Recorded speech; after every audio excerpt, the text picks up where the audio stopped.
Minute that I'm sleeping, and the minute that we get to, I guess, where I was at for the wreck to happen, I remember waking up seeing him doze off, but I think as if he was already asleep. The minute that I saw the electrical, the light that was right in front of us, the car was speeding toward it, like as if me in front of, like, say, this light post. And so all of a sudden I grabbed my seatbelt buckle, his seatbelt buckle. I grabbed him by the wrist and pushed my legs to where I could get out the car quick enough. And his face went straight and hit the middle of the windshield mirror. And I went straight out the car as tossing went straight, almost flipped, felt like it. And so when I turned around, that's when I saw him on the ground, already like he was, and turned around in shock, and was really so in shock that I started walking like, damn, I just almost could have gotten killed. And like, I woke up seeing him as he's like this, and the car's right toward as I woke up, because I felt this, I woke up like as I'm waking out of a sleep, and saw the car and the light thing in front, like as if we're about to whoop. And I looked at him as he's like, and went straight, checked my seatbelt, his seatbelt, went straight, pulled him out.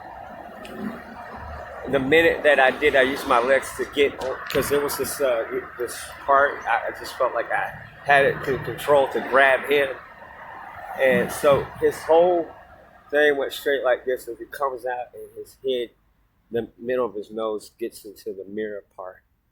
And so when I went straight, I got it cuts on my knee, bad wrist.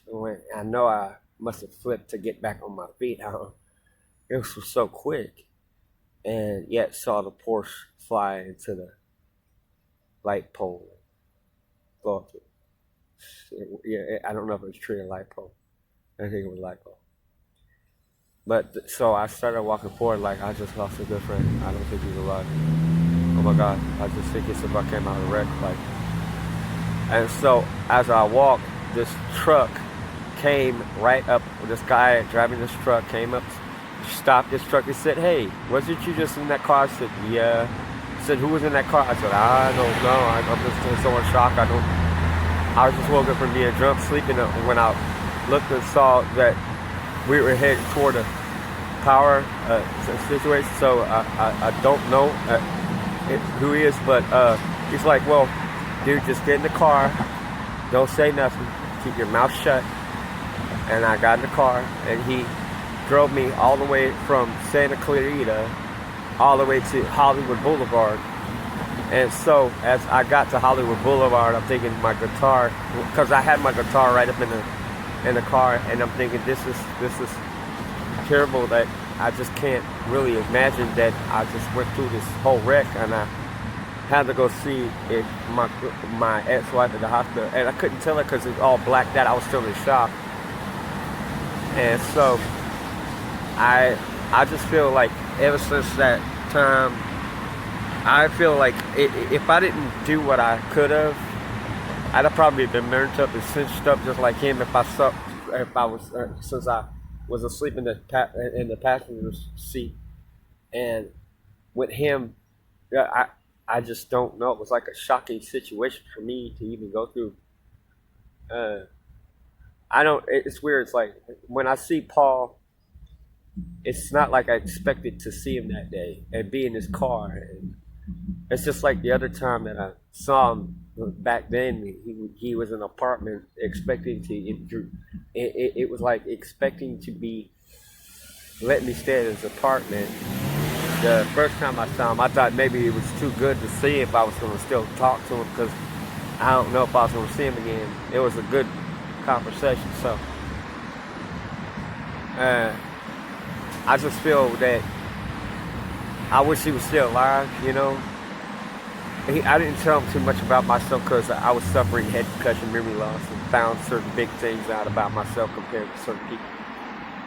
But I looked at the fact that Paul was like a brother. I could say different. I mean, to me, he reminded me of a friend back in school, you know, and the situation, I tried my best to save us both, okay? I look at the incident, I think maybe, to what I see, I think is if maybe the Fast and Furious directors, man, there's certain things that happen. So I put it like this: I thought I saw Paul again, you know, and feel as if this story are basically about how when you get into a certain situation and it's just an uncontrollable situation for me, and so, but yet I'm hoping for best for the Walker family, and hopefully I could clear this up. So when I got in the car, and this is one thing to finish it because my phone has a lot of data that's been taken, is that I got in the car and we drove first south on 5, and he's saying, you know, I got this music, movies I'm doing, and I'm like, that's good.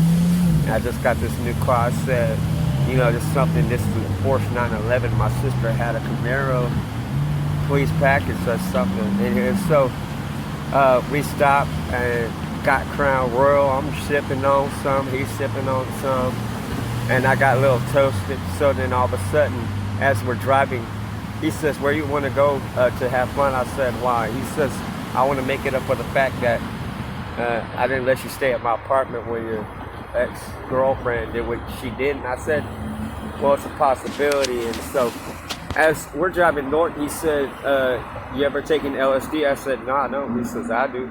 I said, wow, that's something that you take LSD. That's something that you act in. So all of a sudden, as we're driving, we stopped talking, and I went straight, like, nodding off, just like it's a possibility that I saw how he was acting and felt this is weird. It's like he told me something that I said. He said, "How are you, Angela?" You and I said, "I think as Angela been cheating on me." He goes, "I think as my girl might be cheating on me," and so I had a feeling that this sense at first he's like all excited or something. And so, right when I nodded off, I remember the last minute I woke up was situated where I'm sitting back in. Okay, I'm going to make this interview, but you're not going to see too much light. There's a lot of cars traveling up and down Highland, so you'll hear a lot of traffic. It's 21 seconds counting. This is a story about me and Paul.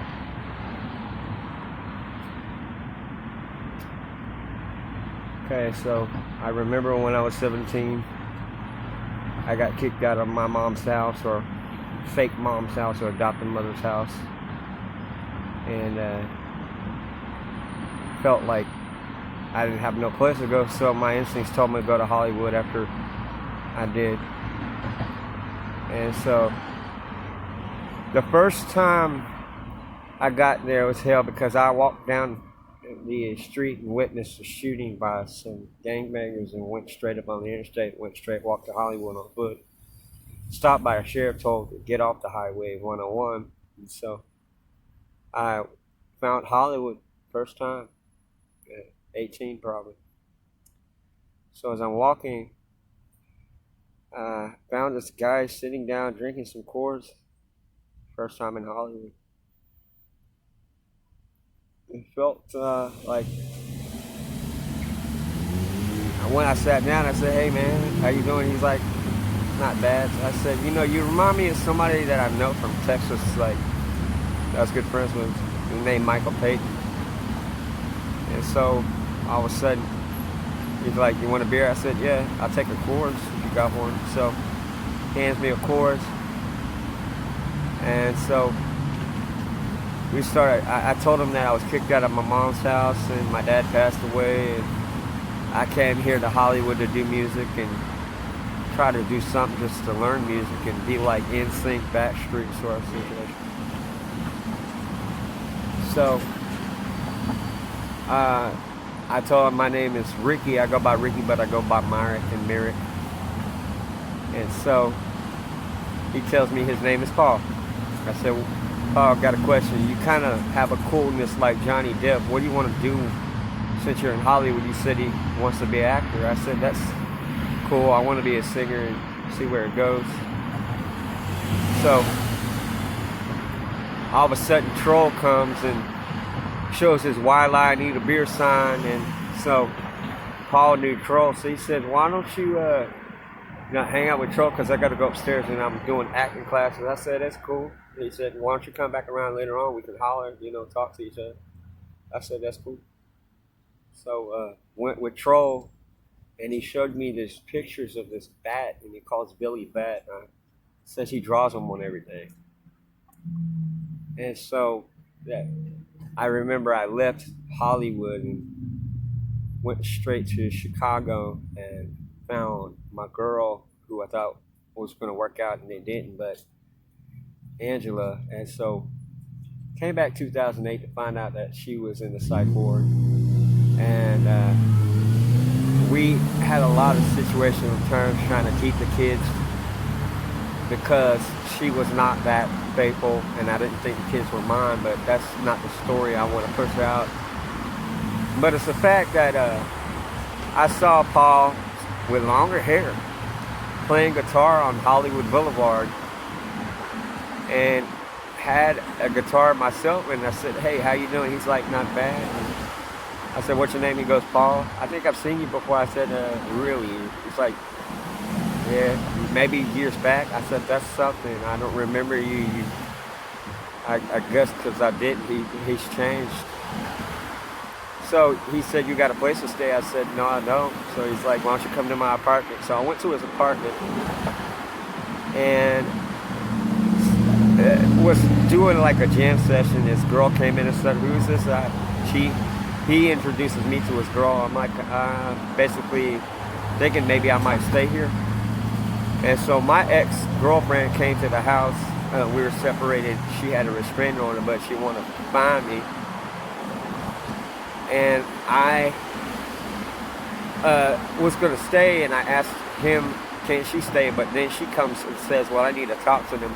So she brought them somewhere, came back, and they said, well, since your ex-girl's got a restraining order, she's able to stay, but you can't. And I'm like, that's a little awkward that I can't stay at Paul's house. So went straight up and moved. She got pregnant after we left the house, because she got back with me again, and I brought her to Chicago. And so his movie premieres.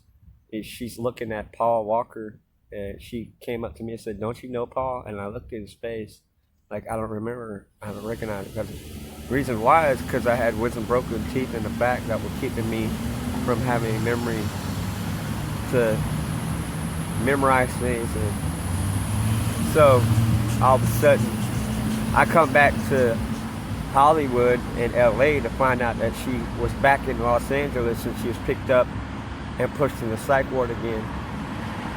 So I'm sitting back like, great, this is another situation that came to mind.